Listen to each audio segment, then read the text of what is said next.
बाकी यहाँ पर फेयरिंग वगैरह एंड हैंडल बार के यहाँ पर ही आपको ज्यादा जो वाइब्रेशन फील होते हैं। इस मोटरसाइकिल के जो लीवर्स है, यानी कि ये ब्रेक लीवर और ये जो क्लच लीवर है, इनकी बिल्ड क्वालिटी इनको चेंज करनी चाहिए। यहाँ पर ये जो मिरर्स आप लोग देख रहे हो, ये तो भाई मैं बिल्कुल बोल सकता हूँ कि इस मोटरसाइकिल में बिल्कुल भी सूट नहीं करते हैं। ऑलराइट गाइस, तो मेरे सामने है ऑल न्यू होंडा हॉर्नेट 2.0 जिसे E20 इंजन के साथ लॉन्च कर दिया है। तो इस वीडियो में इस बाइक को अब चला के देखेंगे कि आखिर ये जो बाइक है चलने में कैसी है और E20 के आने के कारण क्या इस मोटरसाइकिल में कुछ बदलाव हुए इसके पावर्स को लेकर या कुछ और चीज़ों को लेकर। तो वो सभी चीज़ें हम लोग इस राइड के दौरान बात करेंगे। तो की देख लो पहले, कुछ ऐसी की आपको इस मोटरसाइकिल में देखने मिलती है, इसे इग्नोर करो, सॉरी यार यहीं पर अभी मुझे जगह मिली तो माफ़ कर देना। तो कुछ इस तरह की मिलती है, की बहुत बेसिक सी है।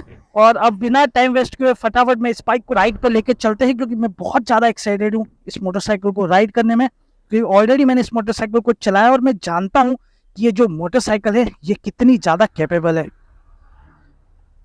तो E20 वाले वर्जन को मैं भी अब फर्स्ट टाइम चला रहा हूँ, तो देखेंगे कि ये जो बाइक है आखिर भाई चलने में कैसी है। तो यहाँ पर मुझे पहले यू टर्न लेने दो।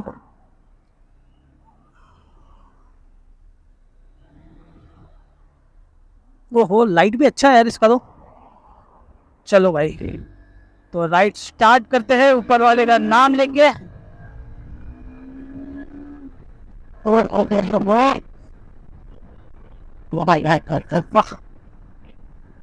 तो गाइस, जैसे कि मैंने बताया हॉर्नेट मैंने पहले भी चला रखी है, और जैसे कि मैंने कहा कि इस बाइक को मैं जानता हूँ कि ये कितनी कैपेबल है। तो ये मैंने इसलिए कहा क्योंकि इस बाइक में जो पावर फिगर से जो पिकअप वगैरह है सभी टॉप नॉच का आपको मिलता है। तो मुझे पता है कि ये जो बाइक है आपको बिल्कुल निराश नहीं करने वाली है।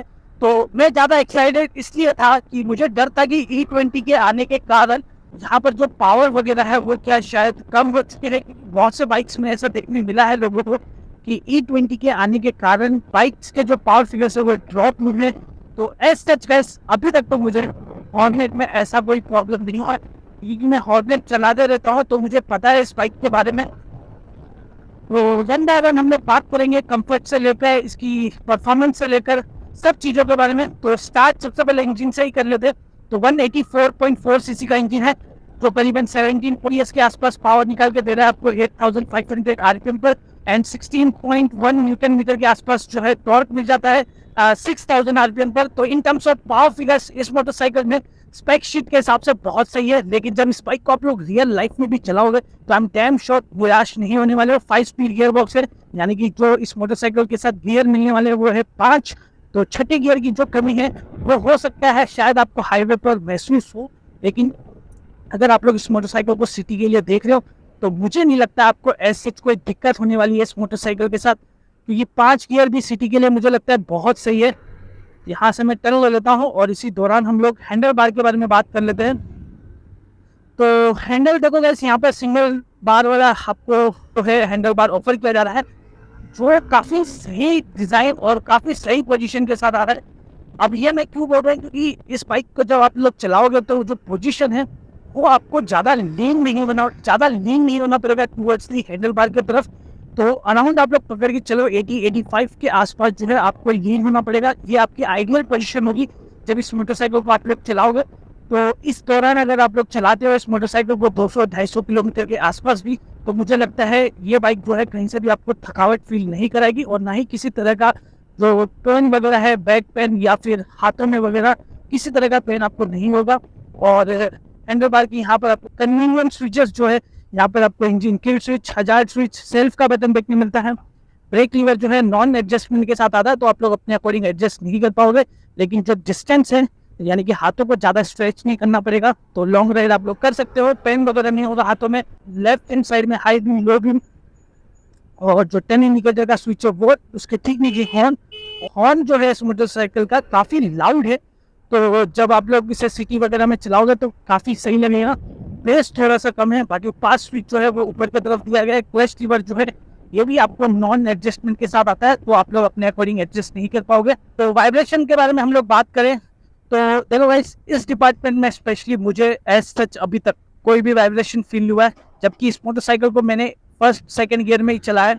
तो करीबन ये 2 गियर में ही जो टॉर्क है वो ज़्यादा होता है और जो वाइब्रेशन वगैरह है वो आपको थोड़े ज़्यादा फील होना है, स्पेशली इस डिपार्टमेंट में, क्योंकि यहाँ पर फेयरिंग वगैरह एंड हैंडल बार के यहाँ पर ही आपको ज़्यादा थोड़ा वाइब्रेशन फील होते हैं। लेकिन इस मोटरसाइकिल के साथ ऐसी कोई दिक्कत आपको नहीं देखने मिलने वाली है। हाँ, जो वाइब्रेशन है वो आपको कहाँ देखने मिलेंगे, बैक साइड में ये जो स्प्लिट टाइप वाला जो सेक्शन है वहाँ पर मुझे पता नहीं क्यों वाइब्रेशन फील हो रहे हैं, जिसके कारण हल्के हल्के जो शॉक है वो भी यहाँ पर बैक के यहाँ पर फील होते हैं। तो ये शायद हो सकता है जो इसका रियर सस्पेंशन है उसके कारण हो, क्योंकि वो शायद थोड़ा हार्डर साइड रखा हुआ है, तो उसे आप लोग अपने अकॉर्डिंग एडजस्ट कर सकते हो, उसको उसके लेवल को थोड़ा इंक्रीज करके सॉफ्टर बना दो, तो हो सकता है शायद ये जो दिक्कतें हो जाए सही। या आप लोग उन्हें कमेंट सेक्शन में बताओ कि आप लोग हॉर्नेट के साथ इस तरह की कोई जो है प्रॉब्लम फेसेस करते हो या फिर नहीं। बाकी इस डिपार्टमेंट में वाइब्रेशन में आपको कोई दिक्कत नहीं होने वाली है। और वहीं बात करें इस मोटरसाइकिल के राइडिंग कंफर्ट के बारे में, तो जैसे कि बताया हैंडल बार बहुत सही है, तो मनोरिंग वगैरह अगर सिटी वगैरह में आप लोग करना चाहते हो बड़ी ही इजी तरीके से कर पाओगे, कोई दिक्कत नहीं होने वाली है। ना ही यहाँ पर हाथों में कहीं पर आपको पेन वगैरह होगा, तो बड़े इजी तरीके से सिटी में चलाओ, हाईवे पर चलाओ और इस बाइक के मजे लो। और ब्रेकिंग के बारे में बता दूं तो सिंगल चैनल एबीएस के साथ ये जो मोटरसाइकिल है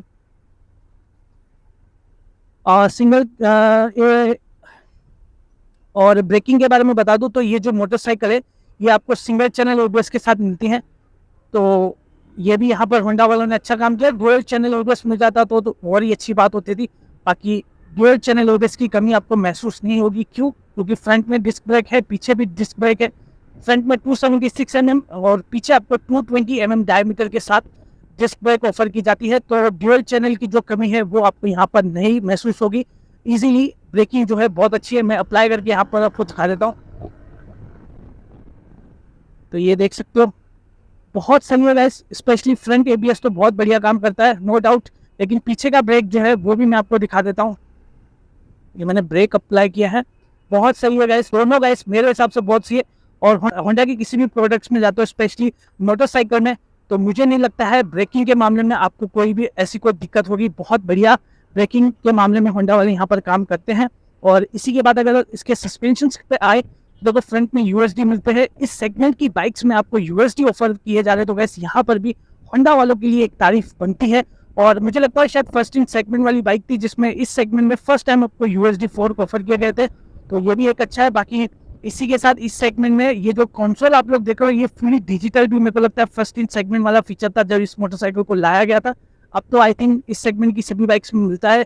और सस्पेंशन पे आए वापस तो देखो हार्डर साइड है। यूएसडी मोस्टली आपको थोड़ा हार्डर साइड ही फील होता है हर बाइक में आप लोग चलाओगे, तो शॉक वगैरह जो है वो आपको डायरेक्टली कहीं पर भी महसूस नहीं होगा। स्पेशली जो हैंडल बार है वहाँ पर ज़्यादा शॉक आता है, लेकिन इस यूएसडी के कारण इस तरह की दिक्कत भी आपको इस मोटरसाइकिल के साथ नहीं होने वाली है।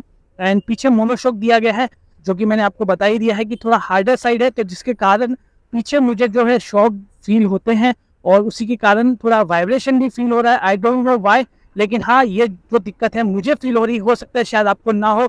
और मोनोशॉक जो है वो एडजस्टेबल है, तो हो सकता है उसके कारण भी हो। तो ये इस चीज़ को ज़्यादा ना ध्यान रखते हुए हम लोग अगले टॉपिक पर चलते हैं, जो कि है इस मोटरसाइकिल की स्टेबिलिटी के बारे में। तो बस ये जो बाइक है 184 सीसी के साथ आ रही है, लेकिन वैसे इस मोटरसाइकिल का जो पावर टू वेट रेशो है वहाँ पर होंडा वालों ने बहुत बेहतरीन काम किया है। क्यों? क्योंकि ये जो बाइक है यार रोड को चिपक कर चल रही है, तो अभी तक ऐसा कहीं पर भी मुझे ऐसा नहीं लगा, हवा वगैरह इतना ज़्यादा चल रहा है कि कहीं पर भी ये नहीं लगा कि ये जो बाइक है अनस्टेबल फील हो रही है। बहुत ही अच्छे तरीके से इसने अपने वेट और पावर को है मेंटेन करके रखा हुआ है। तो मैं यहाँ पर होंडा वालों को एक लाइक इस चीज़ के लिए डेफिनेटली देना चाहूँगा। और ऐसा नहीं कि बाइक का जो वेट है वो आपको ज़्यादा फील होगा, बहुत सही वेट है और ऐसा लगेगा कि हाँ यार एक बाइक चला रहे हो आप लोग 200 सीसी की बाइक हो या आप लोग 250 सीसी की बाइक भी आप लोग इसे बोलोगे ना तो भी आपको ऐसा नहीं लगेगा। तो इस तरह की फीलिंग आपको डेफिनेटली ये मोटरसाइकिल देती है। पोजीशन वगैरह के बारे में ऑलरेडी मैंने बता ही दिया है। जो फुट पैक्स है उनकी जो पोजीशन है वो सही अमाउंट पे रखी गई है, तो पैरों को आपको ज़्यादा पीछे की तरफ ना करते हुए एक सही डिस्टेंस पे है। तो इसके कारण भी लॉन्ग राइड जब आप लोग इस मोटरसाइकिल के साथ करोगे तो यहाँ पर भी आपको कोई किसी तरह की प्रॉब्लम नहीं होगी। मोटरसाइकिल की जो सीट है जैसे कि मैंने बताया था डिटेल वाली वीडियो में कि कुशनिंग जो है राइडर के लिए बहुत सॉफ्ट है, तो यस बहुत अच्छी कुशनिंग के साथ आ रही है, तो कंफर्टेबली आप लोग मोटरसाइकिल को राइड कर सकोगे। लॉन्ग राइड भी आप लोग कर रहे हो तो मुझे नहीं लगता है कुछ किसी तरह की दिक्कत होने वाली है। स्पेस वगैरह जो है बहुत सही है। यहाँ पर स्पेशली स्पेस कम हो जाता है इस तरह की कैटेगरी की बाइक्स में, लेकिन होंडा वालों ने बहुत अच्छा काम किया है और बिल्ड क्वालिटी वगैरह सब अच्छा है। वाइब्रेशन यहाँ पर कहीं पर भी कोई किसी तरह की नॉइस वगैरह नहीं आ रही है, तो बिल्ड क्वालिटी के मामले पर भी होंडा वालों ने अच्छा काम किया है। इस मोटरसाइकिल में कुछ कमियां हैं जो मुझे लगता है आई थिंक होंडा वालों को सही करना चाहिए, जो कि है इस मोटरसाइकिल के जो लीवर्स है, यानी कि ये ब्रेक लीवर और ये जो क्लच लीवर है, इनकी बिल्ड क्वालिटी इनको चेंज करनी चाहिए आई थिंक, क्योंकि मुझे लगता है ये इस बाइक के हिसाब से परफेक्ट नहीं बने हैं। और इसी के साथ जहाँ पर ये जो मिरर्स आप लोग देख रहे हो, ये तो भाई मैं बिल्कुल बोल सकता हूँ कि इस मोटरसाइकिल में बिल्कुल भी सूट नहीं करते हैं। आप लोगों को अगर आफ्टर मार्केट में कोई अच्छा, एक मिनट में टर्न ले लेता हूँ गाइस, मुझे टर्न नहीं लेने देंगे ये लोग। अगर आप लोगों को आफ्टर मार्केट में कुछ अच्छे मिरर्स मिलते हैं हॉर्नेट के लिए, तो मैं आप लोगों को सजेस्ट करूंगा कि आप लोग वो मिरर्स लगा लेना, क्योंकि ये वाले तो मिरर्स मुझे लगता है शायद आई थिंक एक्टिवा वगैरह में भी यही मिरर्स आपको मिलता है इसी डिज़ाइन के साथ। तो थोड़े अच्छे मिरर्स यहाँ पर ऑफर कर देते हैं तो मुझे लगता है अच्छा लगता था। ये जो स्पेशली ये जो रोड है ये थोड़ी मोटी वगैरह, जिस तरह आपको ड्यूक वगैरह में मिलती है, कुछ उस तरह के मिरर्स आपको यहाँ पर देते तो मुझे लगता है बहुत सही होता था। और स्ट्रेच करते हैं यहाँ पर मोटरसाइकिल को। तो यस गाइस, मैं यहाँ पर एक चीज़ बोल सकता हूँ कि पिकअप के मामले में, स्पेशली इनिशियल पिकअप जो है उसके मामले में इस मोटरसाइकिल में कोई दिक्कत नहीं होगी। तो यहाँ पर गाइस देखो, होंडा वालों का जो इंजन है स्पेशली, वो लोग बहुत ज़्यादा जाने जाते हैं इनके रिफाइनमेंट के कारण। तो वो सब चीज़ें डेफिनेटली इस मोटरसाइकिल में फील होगी। जब इस मोटरसाइकिल को आप लोग स्टार्ट करोगे तो काफ़ी साइलेंटली ये जो मोटरसाइकिल स्टार्ट होती है, और राइड के दौरान यानी फिफ्थ गियर पर भी आप लोग इस मोटरसाइकिल को चला रहे हो तो रिफाइनमेंट जो है वो आपको फील होगी। अभी यहाँ पर मैं आपको दिखा नहीं सकता, नहीं तो मैं फिफ्थ गियर में डाल के विदाउट थ्रोटल दिए हुए देखता था कि यहाँ पर इंजन में कितना बेहतरीन काम किया है। लेकिन मैं यहाँ पर नो डाउट, यहाँ पर मैं श्योर हूँ कि होंडा वालों ने बहुत बेहतरीन काम किया होगा। यहाँ पर आप लोग आग बंद करके आप लोग होंडा के प्रोडक्ट्स पे इनके रिफाइनमेंट के लिए जा सकते हो। जिसकी जो ऑन रोड मिनरल प्राइस है वो है करीबन 1,68,000 के आसपास। लेकिन अगर आप लोग मुंबई महाराष्ट्र से हो तो एक डील आप लोगों के लिए अच्छी लेके आया हूँ। डिस्क्रिप्शन में नंबर दे रहा हूँ, शोरूम्स की डिटेल दे रहा हूँ, वहाँ पर कॉल करो। और इस मोटरसाइकिल की जो एक शोरूम, इस मोटरसाइकिल की जो ऑन रोड प्राइस है वो आपको करीबन 1,63,000 में ही ये जो मोटरसाइकिल आपको मिल जाएगी।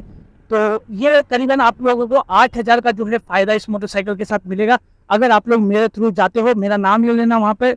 और लाइटिंग भी देख लो गैस, यहाँ पर अभी लाइट अंधेरा तो हो चुका है, तो ये 5 फीट के थ्रू इसका हाइट नहीं चल रहा है, तो काफ़ी सही है गैस। लाइटिंग में तो LED है, तो नो डाउट किसी तरह की दिक्कत नहीं होगी। होंडा के प्रोडक्ट्स में मैंने ऑलरेडी आपको कहा है कि इनकी जो बैटरी है वो बहुत ज़्यादा पावरफुल आती है, तो लाइटिंग वगैरह में भी उस तरह के उन्होंने काम कर रखे होते हैं, तो उसी हिसाब से इल्यूमिनेशन जो है वो आपको बेहतरीन मिलेगा।